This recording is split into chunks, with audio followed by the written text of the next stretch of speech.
Pode ir. Perfeito. Primeiramente, bom dia para vocês, boa tarde para o pessoal aqui da Alemanha. Obrigado por eu poder estar aqui para apresentar online a minha defesa de doutorado, intitulada Ontogenia e Morfologia Comparativa dos Girinos de Anuros. Meu querido orientador, o professor Mirko, da Universidade Estadual de Ilhéus, e o meu orientador aqui da Alemanha, o professor Denis Reuter. Eu queria também me desculpar para a banca, eu vi depois, quando eu estava apresentando, que eu tive bastante erros ortográficos na minha introdução geral, pontos positivos e negativos.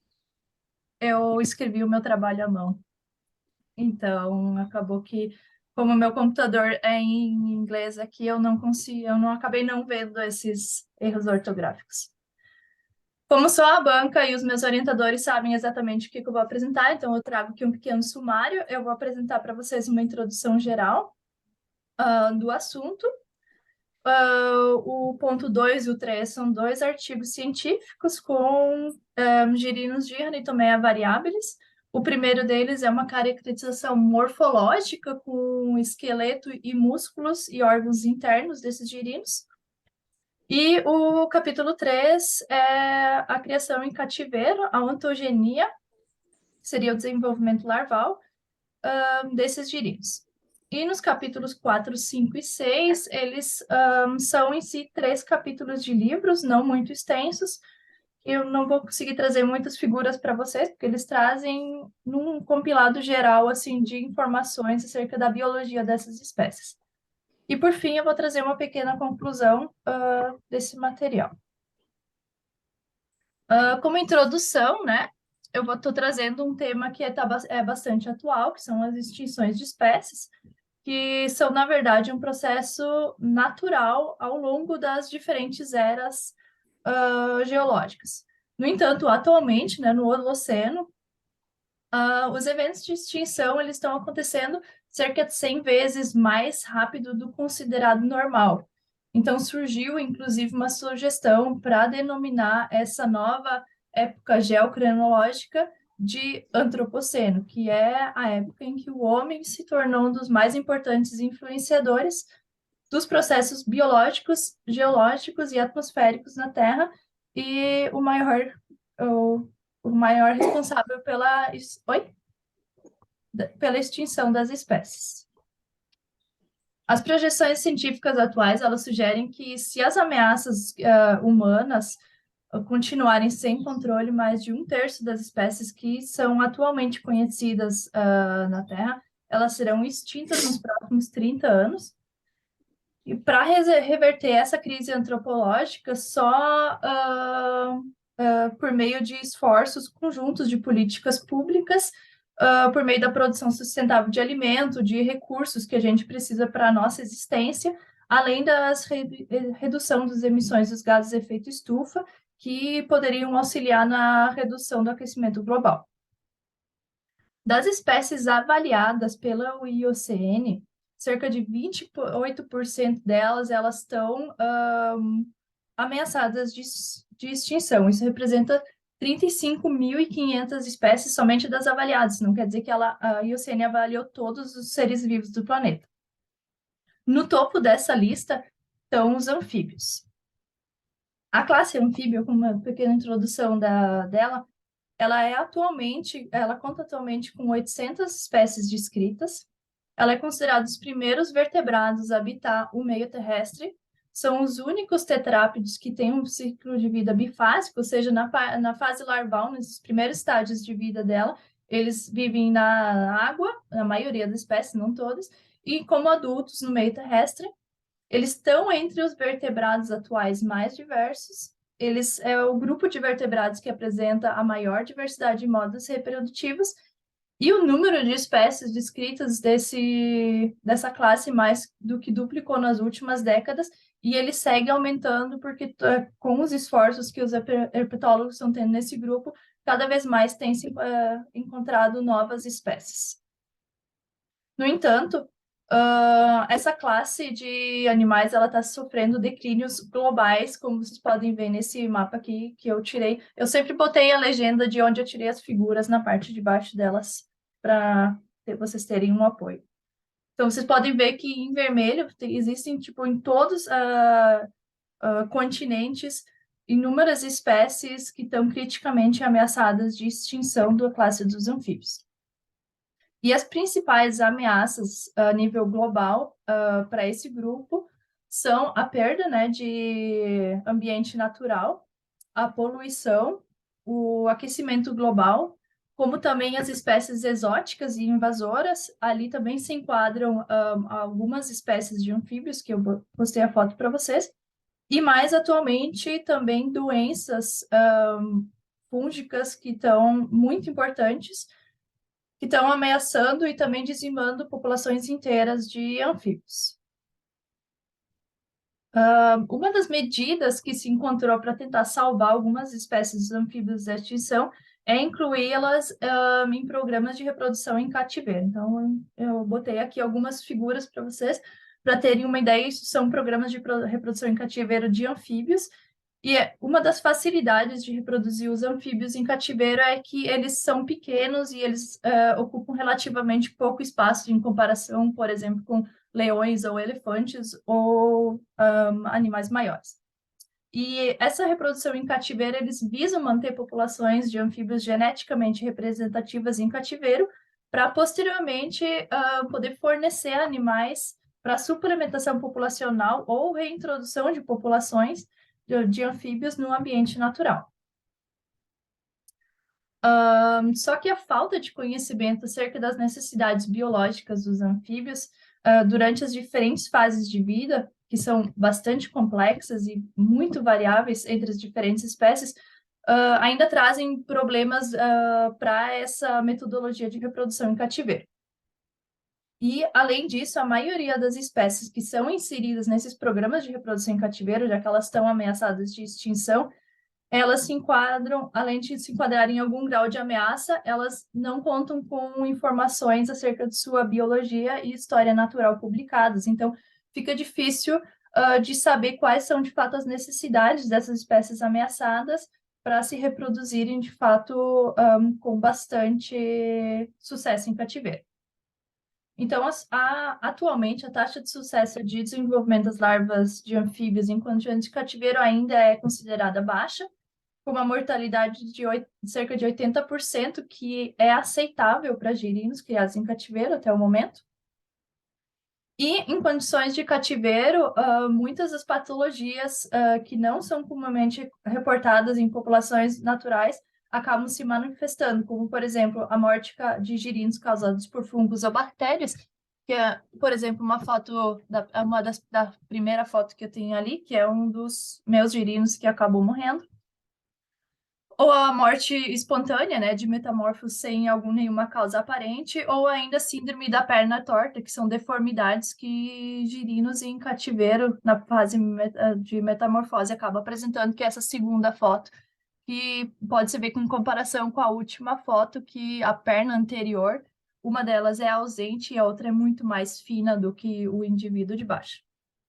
Essas deformidades e essas mortes, elas são correlacionadas muitas vezes com o tipo de alimentação oferecida, que ela é diferente da alimentação do ambiente natural, claro, porque a gente acaba alimentando os girinos com algum tipo de ração controlada, que é originalmente para peixes ou tartaruga, ou alguma coisa assim.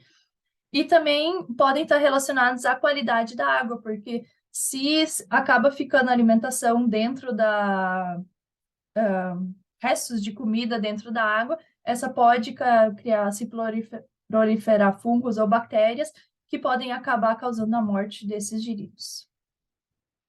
No entanto, a reprodução ex situ, ela não traz somente problemas ou somente desvantagens, ela também traz consigo vários benefícios que vão além da conservação das espécies em si.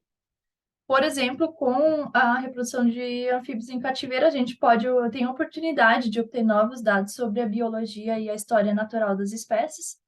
A gente tem a oportunidade de investigar espécies raras, crípticas ou de difícil acesso no meio natural. Os dados gerados, eles podem auxiliar a disseminar as necessidades biológicas das diferentes espécies de anfíbios.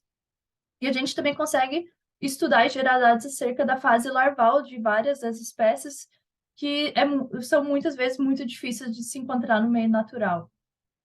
Validando, assim, os custosos esforços, né, da reprodução em cativeiro, e os conhecimentos gerados, eles também podem ser aplicados futuramente na conservação das espécies no meio natural.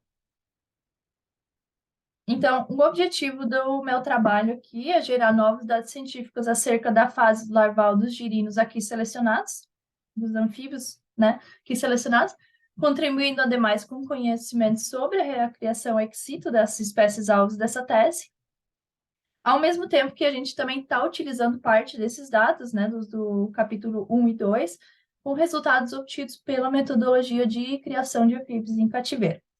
E a gente espera que os conhecimentos gerados nessa tese, além de trazerem à luz, né, novos dados biológicos para as espécies estudadas, possam ainda servir de suporte para novos estudos e auxiliar em decisões futuras na conservação dos anfíbios. Então, entrando no primeiro capítulo dessa tese, que eu deixei o título em inglês porque esse artigo, por exemplo, ele está aceito para publicação no periódico Zoomorphology. O artigo está intitulado como Tadpole Morphological Characterization of Ranitomea variabilis, Zimmermann and Zimmermann, 1988, with Skeleton, Muscle System and Inner Organs. Bom, um pouquinho sobre a espécie. O nome em inglês dessa espécie é Zimmermann's Poison Frog. Ela é uma espécie considerada de dados deficientes, conforme a IUCN, e a distribuição dessa espécie, ainda na base de dados da IUCN, como também em outras, como, por exemplo, na Amphibian Web, por exemplo, está para a porção oeste, no Peru e no Equador. Depois vocês vão entender por que eu destaco isso. Bom, essa é uma espécie diurna, ela tem uma estratégia de acasalamento promíscua. Essa espécie, ela põe de 1 a 6 ovos, que são depositados diretamente no fitotelma. Os machos dessa espécie, como também vários outros dendrobatídeos, fornecem cuidados parentais aos ovos, embriões e girinos. Para a população do Peru dessa espécie, é relatada uma estratégia canibalística dos girinos de Ranitomea variabilis, sendo que eles comem girinos e ovos da mesma espécie. E esses dados eles estão publicados abaixo de um sinônimo da espécie, denominado Dendrobates ventrimmaculatus. Além disso, existem observações do comportamento reprodutivo de Ranitomea variabilis feitas em cativeiro, por Steindecker, em 1864, abaixo do sinônimo Dendrobates quincivitatus. Trabalho o qual também conta com... desculpa, antes eu me confundi, é Lescury-Bechter, o trabalho que faz as observações de comportamento reprodutivo. E nesse mesmo trabalho existe uma breve descrição do giri no estágio 27 e uma descrição do disco oral do giri no estágio 38, também, né, sobre abaixo desse sinônimo. Por que eu ressalto de onde são os espécimes? Porque no ano de 2022, né, no ano passado, Muel, que é o artigo que está citado aqui embaixo, ele realizou uma nova filogenia dos dendrobatídeos baseado no trabalho de Brown. Eu acredito que ele foi um aluno de Brown, porque o Brown também é coautor desse trabalho. E como vocês podem ver, os quadradinhos ou triângulos ou círculos em verde é o que representa atualmente a população de Ranitomea variabilis. Antigamente, a população de Ranitomea variabilis, que é a que ainda conta nas listas, por exemplo, no IUCN ou no Amphibian Web, a distribuição era só para o Peru e para o Equador. Hoje, a distribuição de Ranitomea variabilis, ela também abrange a Guiana Francesa e o Pará, no norte do Brasil. E essas diferentes populações de Ranitomea, elas também têm diferentes morfotipos, que pode ser visto aqui embaixo, na parte verde, nesse meio círculo, onde o primeiro espécime, que é o morfotipo das terras baixas, que é encontrado no Peru e no Equador. O segundo é o das terras altas, que é encontrado somente no Peru. E o terceiro morfotipo, que é o morfotipo conhecido como da Guiana Francesa, que é o morfotipo que é encontrado na Guiana Francesa e também no Pará, no Brasil. Então, eu destaco isso porque no meu trabalho eu estou trabalhando com o morfotipo da Guiana Francesa. Esses indivíduos, eles... Sim, e vou trazer para esses espécimes, então, da Guiana Francesa, para os girinos deles, a morfologia externa nesse artigo, o condocrânio e os sistemas musculares cranianos e os órgãos internos. O objeto de estudo, então, desse primeiro capítulo são 5 girinos de Ranitomea variabilis, no estágio de desenvolvimento 40, são 4 indivíduos, e 38, um indivíduo. Essa espécie, né, foi identificada por comparação morfológica externa dos espécimes adultos com descrições dos espécimes da população da Guiana Francesa, então, encontrados nos trabalhos de Lestur e Berta, de Brown, ainda abaixo do sinônimo de Ranitomea amazônica, e Moel et al. Agora já como Ranitomea variabilis. Além disso, a gente revisou testes de DNA e mostraram que os nossos indivíduos realmente eram compatíveis com espécimes da Guiana Francesa. Os espécimes, eles foram obtidos no criador institucional do Museu de Pesquisa Zoológica, né, Alexander Koenig. Para o estudo, eles foram fixados em formolina 40% e armazenados em álcool 80%. E atualmente eles estão depositados na coleção herpetológica aqui do Instituto Leibniz para análise de mudança da biodiversidade, que é como o museu se chama agora, só abaixo desses números Bolger. A morfologia externa desses espécimes, como ela foi tomada. Ela foi avaliada por meio de medições dos 5 girinos fixados, antes que fossem aplicadas outras técnicas em 3 desses girinos. Os dados da morfologia externa, eles são apresentados por meio de fotografias, como, por exemplo, a foto desse girino, tabelas de dados, que eu vou mostrar alguma, e também ilustrações feitas à mão dos espécimes, que é a primeira vez que eu estou publicando um desenho meu feito à mão, que eu achei bem simpático. Os dados da morfologia interna, eles foram obtidos por meio de diferentes metodologias. Então, primeiramente, para um dos girinos, para morfologia interna, ele foi desidratado com esse aparelho. Eu não sei se vocês enxergam o meu mouse, mas ele foi desidratado especialmente para depois ser escaneado nesse microtomografia computadorizada e que gerou essas imagens depois de serem montadas no software, na mira, do condrocrânio e dos músculos do espécime. Um segundo girino, ele foi limpo e corado para a gente conseguir ter os dados de cartilagem e osso desses espécimes. Então, aqui eu tenho alguns passos dessa metodologia. Esses 2 primeiros ciclos não são do girino de Ranitomea, são 2 outras espécies que eu realizei a mesma metodologia para outros trabalhos que eu estou realizando. E um terceiro girino, ele foi retirado a pele dele, também corado, para a gente ter os dados de órgãos e músculos. Então, os resultados eu vou trazer os resultados e a discussão quase que conjunta ao longo da apresentação, para ficar mais fácil para o pessoal que não conhece bem entender. Então, os resultados de morfologia externa, né, que são baseados no girino do estágio 38, que são as fotos desse girino. As principais diferenças morfológicas que a gente detectou são nos valores de medição da distância de olho e narina, a distância entre as 2 narinas, a distância entre o rosto e o olho, e a distância entre o rosto e o espilhar, que pode ser visto na parte de baixo do vídeo. Todas essas medidas, elas se mostram maiores para Ranitomea variabilis em comparação com dados existentes para outras espécies de Ranitomea que tiveram estudos semelhantes. E aqui está o desenho do aparelho bucal que eu fiz à mão, achei que ficou bem bonitinho. Os resultados da dissecação. Os virinos de Ranitomea, em geral, do gênero, eles são bastante similares em si. Então, os resultados obtidos da dissecação servem para suportar em si esse girino dentro desse gênero. E os resultados da limpeza e coloração, né, que esse aqui é o esqueleto, parece só uma foto computadorizada, mas é realmente uma foto do esqueleto, ficou bem bonitinha. eles ajudam a suportar posteriormente os dados aqui da microtomografia computadorizada. E no final resultou em essas imagens aqui que ficaram também, a meu ver, bem bonitas. Só para vocês terem ideia do processo de aprendizagem, eu nunca tinha feito nenhum estudo com essa metodologia, então eu tive que voltar às aulas de práticas de zoologia praticamente e identificar todas as estruturas, e depois eu ainda pedi, por isso tem um coautor, o Paulo Lucas, ele me ajudou a corrigir e ver as diferenças e analisar essas etapas. Os resultados disso. Como a gente começa? Para dentro,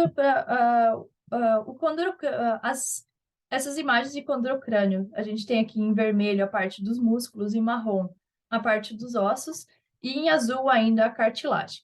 Então, os caracteres que encaixam esse girinho de ranitomeia variabilis dentro do grupo dendrobatide é a inserção do músculo reto cervicis no terceiro e quarto arco branquial. O arco branquial seria essa parte azul aqui no lado direito, com essas partes. E no lado esquerdo, que está circulado em verde, que é a característica que encaixa ele dentro do grupo de dendrobatídeo, que é a inserção desse músculo na parte de baixo, né, no terceiro e quarto arco do arco branquial. E as estruturas que esse condrocrânio não apresenta, que também são estruturas típicas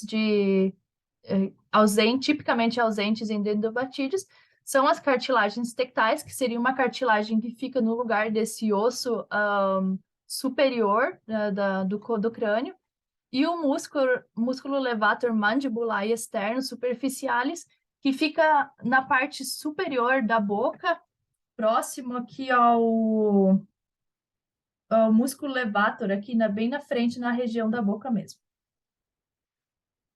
As características que enquadram passei um exemplo sem querer, que enquadram essa espécie no gênero Ranitomea.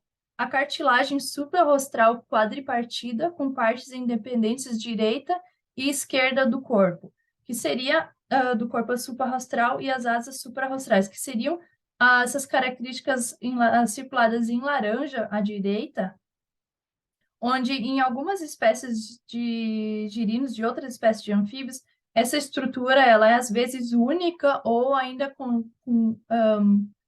diferentes formas, e já no gênero Ranitomea, essa estrutura ela é dividida em direita e esquerda, e ao mesmo tempo ela ainda cada parte é dividida em duas seções, e elas ainda são separadas por sínfises, que seriam tipo como se fosse uma pequena membrana. Além disso, a curvatura posterior do palato quadrado, que dá para ver na parte inferior aqui do desenho, na letra D, no lateral, também é uma característica que enquadra a Ranitomea variabilis dentro do gênero Ranitomea. Além de ausência das estruturas como a cartilagem adostral, o músculo levatus arcum branquialum 1 e 2, o músculo interiores posterior e o músculo diafragma pectoralis, eles também, a ausência desses músculos são características do gênero Ranitomea. Outras espécies girinos de outras espécies de anfíbios, eles apresentam essas características. E já características que são únicas em Ranitomea variabilis, né, que são a ausência da crista óptica e a ausência do músculo quadrato angulares. A crista óptica, ela fica próxima do OC, da região occipital, aqui embaixo, na letra A, se pode ver, fica próxima ali na letra C grande, que ali, em outras espécies de Ranitomea, é como se fosse mais pontudo essa parte. E a crista parótica, se eu não me engano agora, se eu não estou equivocada, é na parte de cima aqui da boca, que também teria uma parte como se fosse uma estrutura mais pontiaguda em outras espécies de Ranitomea. E o músculo subarqualis rectus 1, ele tem apenas uma em vez de duas porções, que é o que está enlaçado aqui em azul. em outras espécies de Ranitomea ele tem 2 porções. Então, esse capítulo ele destaca que as características morfológicas externas dos girinos de Ranitomea, né, elas são muito semelhantes, então, salientando assim os estudos morfológicos mais apurados. E além de que a gente evidencia vários caracteres morfológicos que definem diferentes níveis taxonômicos, né, dentro dos dendrobatídeos. Por exemplo, novamente, dentro de dendrobatídeo, a gente tem a redução das cartilagens tectais e inserção do músculo rectus civis no terceiro ou quarto arco branquial, que são características definidoras de dendrobatídeos, ou o gênero Ranitomea, que tem a ausência do músculo levatum arcum, branquiário 1 e 2, e a ausência do músculo interioides posterior e do músculo diafragma pectoralis, que são características definidoras, né, de Ranitomea. E para a espécie Ranitomea variabilis, os característicos específicos de fusão na porção superficial e profunda do músculo levator longo e a ausência da crista parótica observados nesse estudo podem ser características definidoras de Ranitomea variabilis.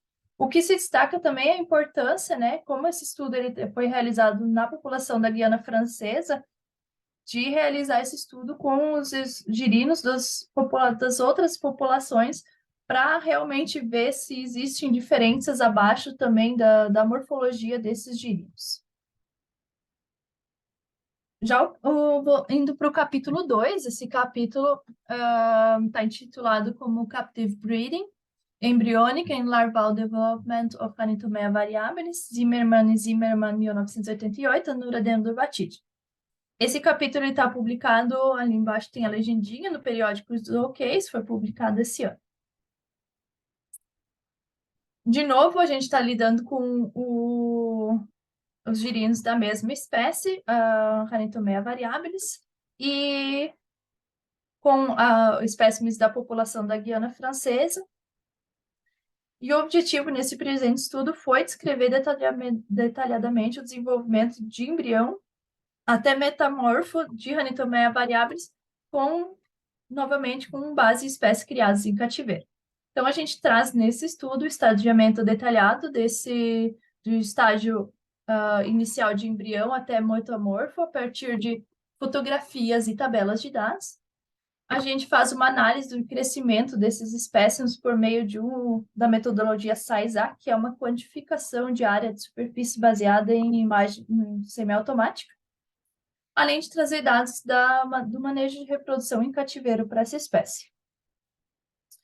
Então, primeiramente, eu vou trazer o manejo em cativeiro dessa espécie. Esse aqui não é o terrário original onde estava a espécie, eu trouxe como exemplo, mas no mantimento no Museu Uncânica, a gente manteve 5 fêmeas de Ranitomea variabilis e 4 machos dentro de um terrário parecido com esses, inclusive com a mesma bromélia. O terrário tinha 1 metro de comprimento, 60 centímetros de altura e 40 centímetros de profundidade. Ele era equipado com luz artificial no fotoperíodo de 12 horas, um sistema de irrigação e nebulização que era ativado 3 vezes ao dia, a cerca de 2 minutos cada vez. O fundo desse terrário ele era equipado com uma esteira filtrante e todo o fundo e as laterais foram cobertas com um tecido chamado Rigloron. Ele é um tecido que não se decompõe, ele é sintético e ele ajuda a manter a umidade dentro desse recinto. O terrário também contava com uma poça d'água de 10 centímetros na toda a parte da frente, né, do terrário, né, 10 centímetros por 1 metro. E dentro dessa poça d'água tinha um dreno, então toda a água da irrigação e da nebulização, ela podia passar por esse dreno e ajudava a manter o ambiente limpo. O terrário também foi implementado, né, com bastante oportunidades de abrigo, escalada e sítios de reprodução, por exemplo, as bromélias, além de que foram colocados tubos de filme, desses rolos de filme mesmo antigos, como uma oportunidade extra de sítio de reprodução. E os indivíduos adultos, eles foram alimentados com colêmbulos, moscas da fruta, né, drosófilas, pequenos grilos a cada 2 ou 3 dias, e todos esses pequenos animais eles eram enriquecidos com um pozinho de vitamina para ajudar na suplementação alimentar desses espécimes adultos. O mantimento dos embriões e girinos para fins científicos. Quando a gente encontrou as desovas dentro do terrário, os ovos foram alocados individualmente em placas pétreas e identificados, e eles foram colocados dentro dessa câmara de teste de simulação ambiental, que mantinha condições estáveis de 80% de umidade relativa e 24 graus e um fotoperíodo de 12 horas. Aqui, inclusive, dentro dessa foto dá para ver os boxes com já os girinos dentro da câmara de teste de simulação ambiental. Bom, os girinos, depois que os girinos eclodiram, né, dos ovos, eles foram transferidos para esses boxes plásticos de acrílico, na verdade. Eles tinham 10 por 10 centímetros. Eles eram preenchidos com água de osmose, onde foram também postos macrófitas aquáticas e uma folha de amendoeira tropical, a Terminalia cetapa, desculpa, e ela ajudava a evitar a proliferação de fungos e bactérias dentro desse recinto. Todo esse recinto ele foi preparado uns 3 dias antes de acomodar os girinos para que também se gerasse um biofilme para que esses girinos tivessem uma boa qualidade de desenvolvimento dentro desses boxes acrílicos.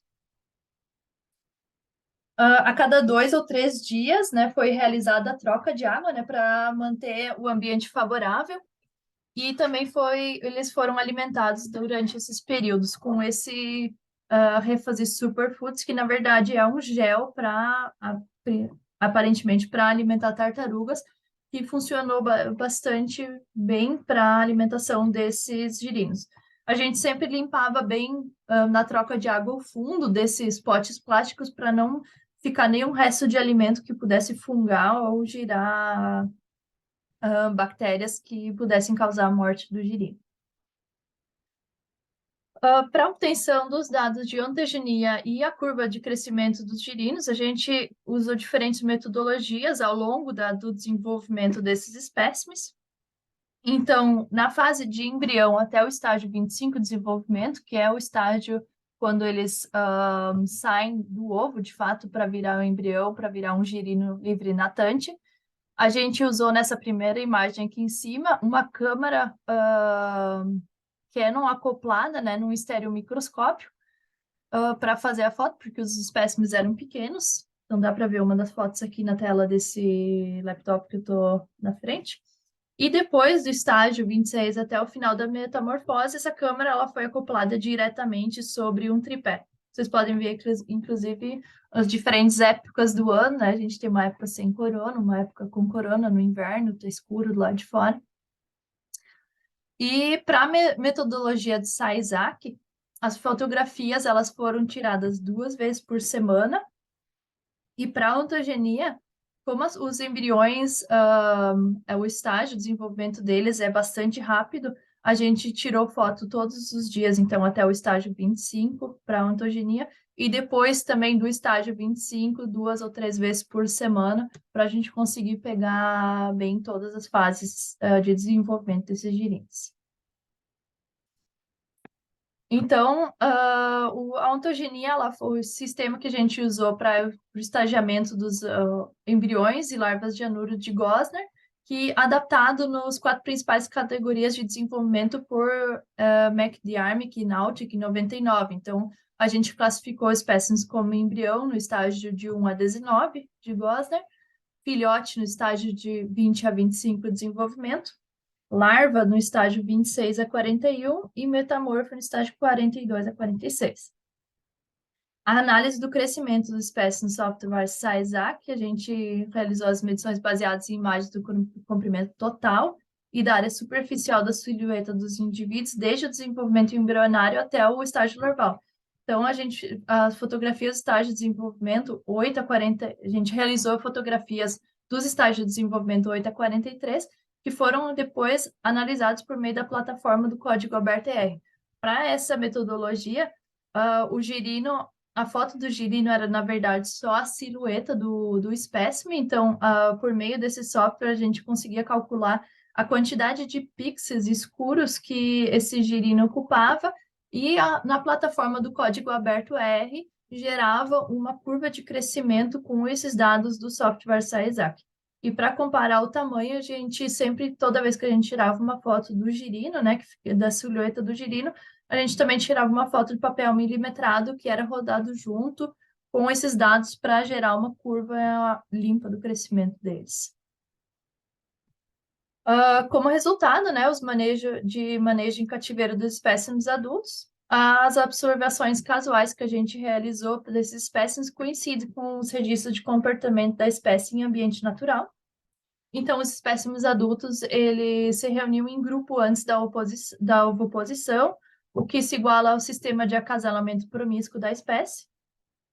A aparente preferência de depositar as ovas diretamente no fitotelmo acima da linha da água coincide com observações do ambiente natural da população da Guiana Francesa, o que é diferente do que é relatado e observado para a população, desculpa, faltou os acentos aqui no cedilha, natural do Peru, onde é relatado que os ovos são depositados direto no fitotelmo, porém abaixo da linha da água.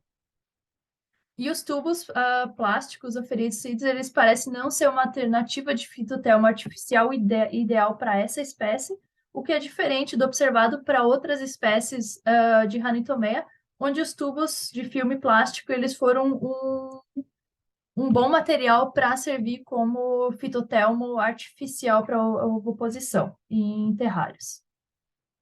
E as observações da reprodução em cativeiro, elas contribuem com esse conhecimento do programa de reprodução em cativeiro com a finalidade de conservar as espécies de anfíbios ameaçadas de extinção. Já o manejo da reprodução em cativeiro, 46% dos nossos embriões, eles atingiram a metamorfose, então um pouco abaixo da metade dos girinos realmente se desenvolveram até o final da metamorfose em um anfíbio. E tendo em vista a taxa de mortalidade de até 80%, que é considerada aceitável para girinos de outros táxis em cativeiro, a nossa reprodução em cativeiro ela teve sucesso. E então o nosso protocolo de reprodução em cativeiro, né, seguido, ele pareceu ser bem sucedido, mas a gente acredita que certamente necessita de melhorias para que a gente tenha um sucesso maior ainda de 46%, que acredito que seja possível. E a morte dos nossos, né, espécimes em estádios iniciais de vida, as possíveis causas, que faz parte da discussão, seriam que indivíduos mais fracos, que não sobreviveriam em ambientes naturais, são capazes de sobreviver em cativeiro, porém geram descendentes mais fracos com menores chances de sobrevivência. Ou uma das outras causas que pode ter causado a morte de nossos indivíduos é a alimentação oferecida, que pode ter sido diferente da dieta natural, logicamente, ou também a proliferação de bactérias ou fungos letais. E também a síndrome da perna espinhosa, né, que é uma anomalia comum de origem musculoesquelética associada à reprodução de anfíbios em cativeiro, que também foi observada em algumas das espécies que a gente reproduziu. Os resultados desse estudo, né, consistem no primeiro estadiamento embrionário e larval para Ranitomea variabilis, fornecendo informações detalhadas sobre suas fases iniciais de vida.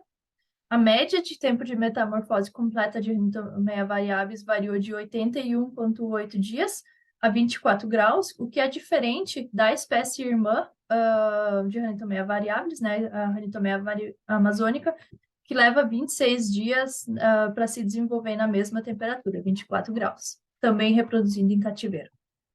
E o comprimento total dos girinos de Ranitomea variabilis, ele se mostra maior do que quando comparado com as outras espécies de Ranitomea.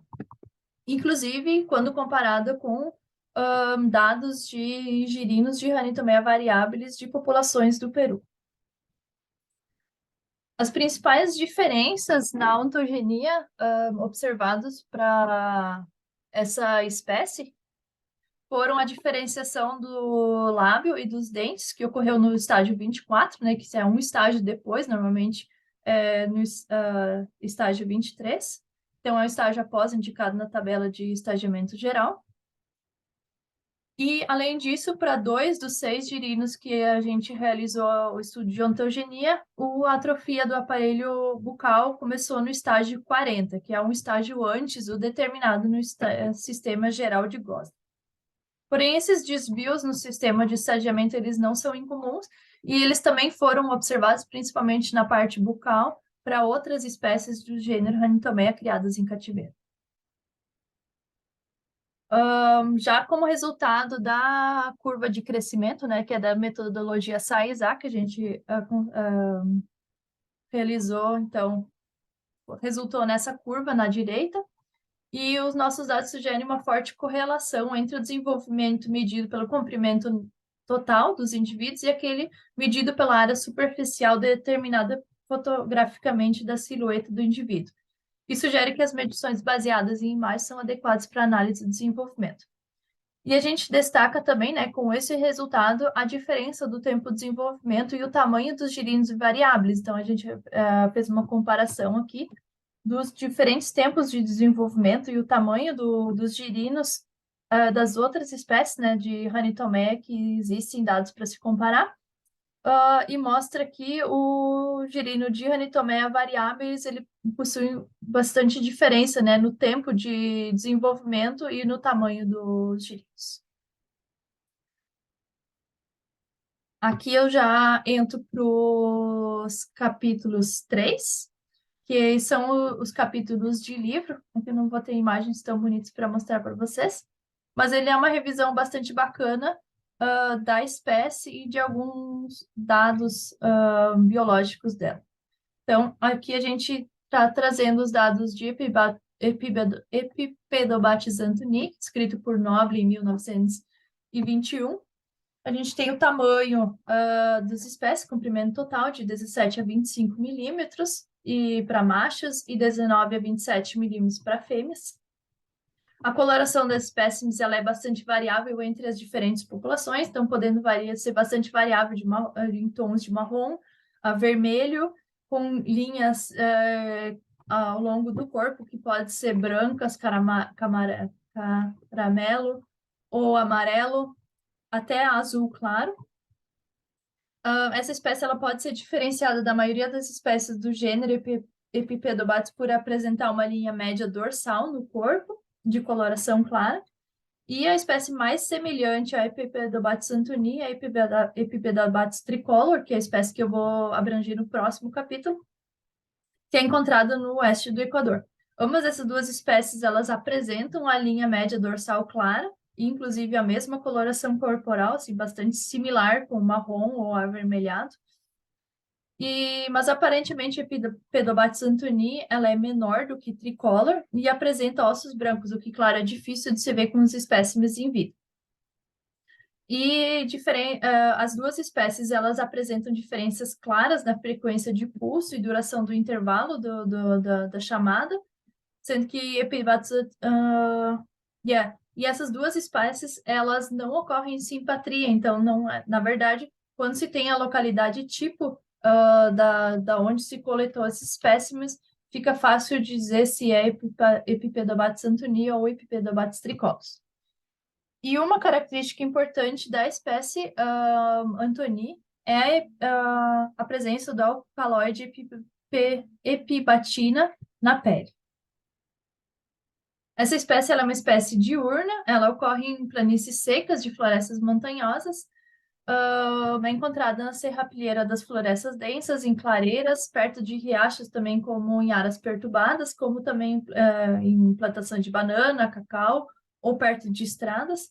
A temperatura registrada para o habitat dessa espécie é temperatura máxima diurna de 28 graus e mínima de 14 para a noite. A dieta dos indivíduos adultos são pequenos artrópodes, e os machos dessa espécie eles defendem territórios com locais favoráveis para a oviposição através da vocalização e fornecem cuidados parentais aos ovos e embriões de girinos.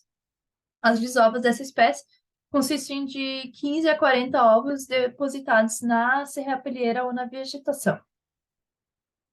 Essa espécie ela é uma espécie ameaçada pela lista vermelha da IUCN, e as principais causas de ameaça dessa espécie são a perda de habitat, né, impulsionado pelo desmatamento e poluição por agroquímicos, e também no passado, devido à coleta pela importância medicinal da pele desses bichos por causa do alcaloide ipibatidina.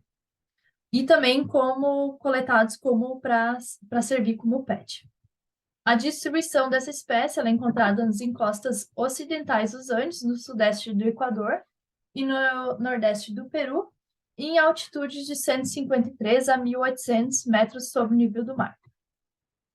Essa espécie está inserida em pelo menos 3 áreas de proteção, seria a Reserva Biológica Boa Ventura e o Bosque Petrificado de Puyango, no Equador, e os duas principais, e os cerros de Parques Nacional Omotape, no Peru. As ações ex situ com a espécie, né, é uma espécie que tem bons resultados de manutenção e reprodução em cativeiro, conforme a base de dados de CITES, né, que é de importações de espécies aqui da Alemanha, dados de 2022, de 1987 a 2020, foram importadas 3.005 espécimes de Epipedobates antoni aqui para a Alemanha. Desses, 1.956 indivíduos foram importados vivos para a Alemanha e 1.049 preservados. E essas importações, elas vieram principalmente de 18 países diferentes, das quais principalmente do Equador, do Canadá e da Holanda. No Canadá e na Holanda não se tem, o base de dados do CITES não apresenta esses dados, mas provavelmente são já espécimes de reprodução em cativeiro. E parte importante, né, para essa espécie, devido à confusão entre Epipedobates antoni e Epipedobates tricolor, é provável que alguma das importações de Epipedobates antoni tenham ocorrido sob o nome específico de tricolor. Porém, não é possível atualmente determinar isso em número de indivíduos. E atualmente o contrabando dessa espécie ele não deve mais ocorrer porque eles têm um preço relativamente baixo e se reproduzem com bastante facilidade em cativeiro. O segundo, né, capítulo de livro é o quarto capítulo dessa quarto capítulo dessa tese, que é o Phantasmal Poison Frog Epipedobates tricolor. Essa espécie ela tem um tamanho de 19 a 26,5 milímetros de comprimento total, sendo os machos um pouco maiores que as fêmeas. Não, desculpa, ao contrário, as fêmeas um pouco maiores que os machos. A coloração básica do corpo dessa espécie varia de vermelho escuro a marrom, com presença também de 3 listras verdes ou brancas no dorso. E as listras dessa espécie, elas podem ser utilizadas para reconhecimento individual, porque elas são sempre distintas de um indivíduo para outro. E, claro, a característica importante é que aí os ossos dessa espécie são verdes. Ela também é uma espécie diurna que ocorre em florestas pré-montanas no centro do Equador, encontrada na serrapilheira e nas margens de riacho em vegetação esparsa. E aparentemente ela ocorre em áreas de maior pluviosidade e menor altitude quando comparadas à espécie Epipedobates antoni. Os girinos dessa espécie foram detectados em pequenos riachos e poços, até mesmo em trilhas de gado, contendo apenas alguns poucos ml de água. Essa espécie ela carece de estudos acerca de seu comportamento reprodutivo em ambiente natural, e o girino dessa espécie ele não é formalmente descrito. Essa espécie ela está considerada como vulnerável na lista vermelha da IUCN. As principais ameaças também são a perda de habitat, a poluição, e igualmente no passado, devido à coleta, por causa do alcaloide epibatidina, mas nesse caso equivocadamente, já que o alcaloide ele é da outra espécie, não dessa. A distribuição dessa espécie, né, ela é encontrada nos lados ocidentais dos Andes no Equador, em altitude de 600 a 1.770 metros sobre o nível do mar. Na parte norte da distribuição dessa espécie, ela está em declínio, e algumas das populações, inclusive, já desapareceram, e a área de distribuição dessa espécie não cobre nenhuma área protegida. Ações ex situ com a espécie, ela tem uma espécie que tem bons resultados de manutenção e reprodução em cativeiro, na base de dados de CITES, novamente de 1987 a 2020, 10.767 espécimes de Epipedobates tricolor foram importados para a Alemanha. Desses, 10.635 foram importados vivos e 132 preservados. E as importações vieram também de 18 países diferentes, principalmente do Equador, 6.216 exemplares, então foi uma espécie aparentemente bastante coletada. Da Holanda, 2.100 exemplares, e do Canadá, 896 exemplares. Isso provavelmente da Holanda e do Canadá já foram espécies reproduzidas em cativeiro.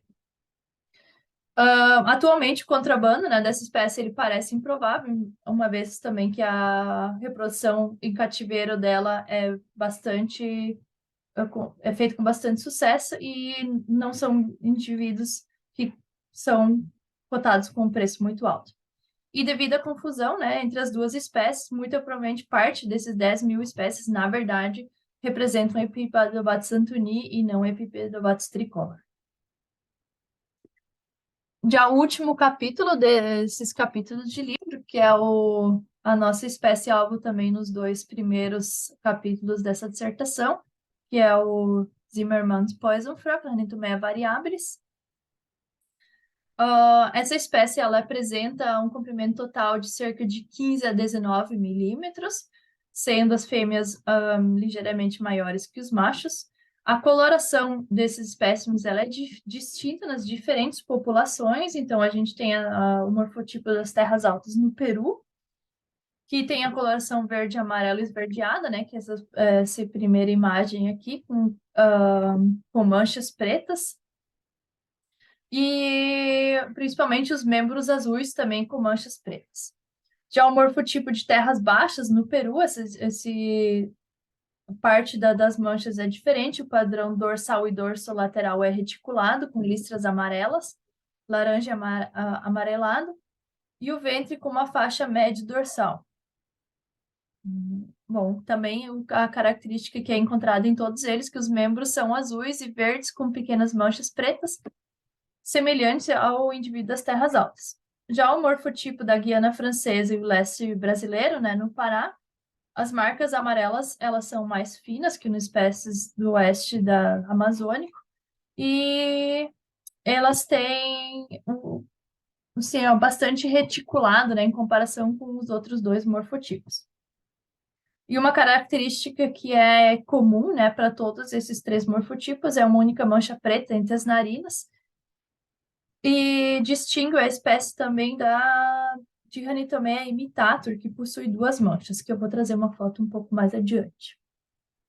Essa espécie ela é considerada uma espécie diurna, ela ocorre em florestas tropicais primárias ou secundárias. Ela é espécie arbórea e reproduz exclusivamente em fitoteomatas. Na Guiana Francesa, essa espécie ela é observada na serrapilheira, né, nas margens de córregos, o que ressalta, né, em todos os capítulos com essa espécie, que existem bastantes diferenças comportamentais entre as diferentes populações, o que eu diria que traz a necessidade de maiores estudos com essa espécie. A temperatura no habitat de distribuição da espécie, no habitat de distribuição. Foi detectada uma espécie com desovos em temperaturas a 18 graus, e também machos foram detectados vocalizando em temperaturas de 31 graus no Peru. Essa espécie ela põe de 1 a 6 ovos depositados diretamente no fitotelmo. Os machos não são territorialistas, mas eles podem estar associados em um longo período a algum sítio com locais favoráveis de oposição. E os machos fornecem cuidados parentais aos ovos e embriões de girinos. Os machos também eles são capazes de detectar por sinais químicos, né, quando eles carregam esses girinos para algum fitotelmo, se esse fitotelmo ele tem a presença de girinos da mesma espécie ou girinos de outra espécie, inclusive, ou também de predadores como larvas de libélula, então evitando assim depositar o girino deles dentro desse fitotelmo. Os espécies adultos eles se alimentam de pequenos artrópodes E foi evidenciado que essa espécie ela é capaz também de sequestrar toxinas suas presas, como, por exemplo, de ácaros ou formigas, porém ainda falta um estudo sobre a dieta da espécie em ambiente natural. Essa espécie ela é considerada como dados deficientes na lista vermelha da IUCN devido à aparente falta de dados do ambiente natural, porém realmente não existe quase nenhum dado sobre essa espécie na plataforma do IUCN, mas existem vários dados dessa espécie publicados abaixo de diferentes sinônimos. Eu acredito que isso seja também um problema bastante complexo dessa espécie, por isso que ela é considerada de dados deficientes, porque na verdade existem bastante relatos dessa espécie. As principais ameaças dessa espécie, como também de muitos outros anfíbios, são a perda de habitat impulsionada pelo desmatamento e poluição, e também a potencial coleta excessiva para o comércio de animais de estimação. A distribuição, né, dessa espécie ela é encontrada na região ocidental dos Andes e da bacia amazônica no Equador, Peru e Brasil, e além de apresentar nessa população disjunta do oeste da Guiana Francesa e também no Pará, no Brasil. E as altitudes, né, do habitat de vida dessa espécie, ela varia bastante entre as populações, sendo de 20 a 1.200 metros de altitude sobre o nível do mar. Dentro da área de distribuição da espécie, existem algumas reservas ambientais, como, por exemplo, o Parque Nacional Cordilheira Azul e a Reserva Natural de Norueguês na Guiana Francesa, o Parque Nacional Cordilheira Azul no Peru. São duas reservas naturais bastante extensas. E devido à sua ampla distribuição e por ocorrer em diversas áreas protegidas, foi sugerido que essa espécie, na verdade, pudesse ser classificada como menos preocupante na lista vermelha da IUCN. Mais um pequeno comentário sobre esses mapas, né, que eu não trouxe para essa espécie, mas nas duas espécies adicionais. O mapa que continha aqui, né, dentro da minha tese para essa espécie não corrobora com o mapa da distribuição proposta por Muel, porque eu não consigo adicionar, né, esse mapa da distribuição de Muel no nosso mapa, como isso é um livro, e esses mapas eles vão ser todos padrões, eles estão sendo plotados por um editor, e ele retirou primeiramente esses dados todos da IUCN, e para algumas espécies ele tem que arrumar, como por exemplo para essa espécie que tem uma distribuição diferente do que é citado na lista da IUCN. Ações ex situ com a espécie também tem bons resultados de manutenção e reprodução em cativeiro. Igualmente, na base de dados dos CITES de 1987 a 2020, foram importadas 2.028 espécimes de Ranitomea variabilis para a Alemanha. As importações elas vieram principalmente no Canadá, principalmente do Canadá, 1.329 espécies, e da Holanda, 528 exemplares, provavelmente todos já oriundos de reprodução em cativeiro. Em parte da distribuição de Ranitomea ocorre em sintopia, né, com Ranitomea imitator, que imita as formas locais de outras espécies, que vocês podem ver aqui na imagem, Ranitomea imitator e um dos morfotipos de Ranitomea variabilis. E elas podem ser, essas duas espécies, elas podem ser facilmente distinguidas pelas manchas, né, na ponta do focinho. Se vocês verem, Ranitomea variabilis tem uma mancha só, e Ranitomea imitator tem duas manchinhas, e essas manchas, elas são sempre presentes e caracterizam as diferentes espécies. Além disso, o Ranitomea imitator, eles têm um cuidado biparental e apresentam ser mais agressivos do que Ranitomea variabilis. E uma curiosidade, o nome científico variáveis refere-se à variabilidade de forma, tamanho e número de manchas pretas no corpo dos espécimes da população tipo, que é localizada no departamento de São Martin, no Peru. Mas eu acredito que também se encaixa bem, né, com essa espécie, porque ela tem uma grande variabilidade de morfotipos. E como conclusão, os dados que a gente apresentou ou trouxe aqui com esse trabalho, né, traz uma investigação dinâmica da ontogenia e morfologia dos anfíbios alvos nas diferentes fases iniciais de vida. A integração desses novos dados de desenvolvimento embrionário e larval, como também de resultados de morfologia interna de Ranitomea variabilis e o conjunto de dados aqui gerado inclui instrumentos, dados, reprodução em cativeiro. E esses dados apresentes tese, eles são essencialmente únicos e relevantes cientificamente. Esses dados gerados para Ranitomea variabilis, eles podem auxiliar em inúmeros aspectos das pesquisas futuras com a espécie, uma vez que essa espécie ela é fundada em diferentes populações de juntas, né, com diferentes características morfológicas adultas. Assim, a gente apresenta, né, com esses resultados larvais, uma base de dados inéditos para a espécie, sendo que não existem estudos de ontogenia para nenhuma das populações de Ranitomea variabilis. E com esses dados que a gente está fornecendo, a gente possibilita, por exemplo, futuras comparações mais aprofundadas entre as diferentes populações para ver realmente tentar entender melhor essa distribuição populacional dessa espécie. E não só a espécie, né, Ranitomea variabilis, né, que se beneficia com os resultados desse trabalho, o estudo bibliográfico que foi realizado para Epipedobates antoni, Epipedobates tricolor, e que inclui também Ranitomea variabilis, eles reúnem dados biológicos provenientes de diferentes fontes científicas, principalmente quando se leva em conta todos os sinônimos dessas espécies, então reunir esses dados que se encontram na literatura fica sempre muito mais fácil ter uma visão geral do conhecimento da espécie. E a gente fornece, então, um material amplamente informativo acerca da biologia e conservação, importação e reprodução em cativeiro dessas espécies nesses 3 últimos capítulos. E também na tese em si, né, eu incluí 2 anexos que não estão inclusos nessa apresentação. E esses 2 anexos, eles trazem informações sobre as larvas de anuro, as quais foram publicadas em colaboração com outros cientistas de diferentes nacionalidades e evidenciam mais uma vez os esforços de pesquisa na área da herpetologia em desvendar a enigmática fase de início de vida dos anfíbios. Então, eu queria agradecer vocês e botei essa imagem aqui como a minha proposta da tese, e o trabalho final se acabou crescendo, né, de forma bem diferente, mas espero que tenha dado tudo certo.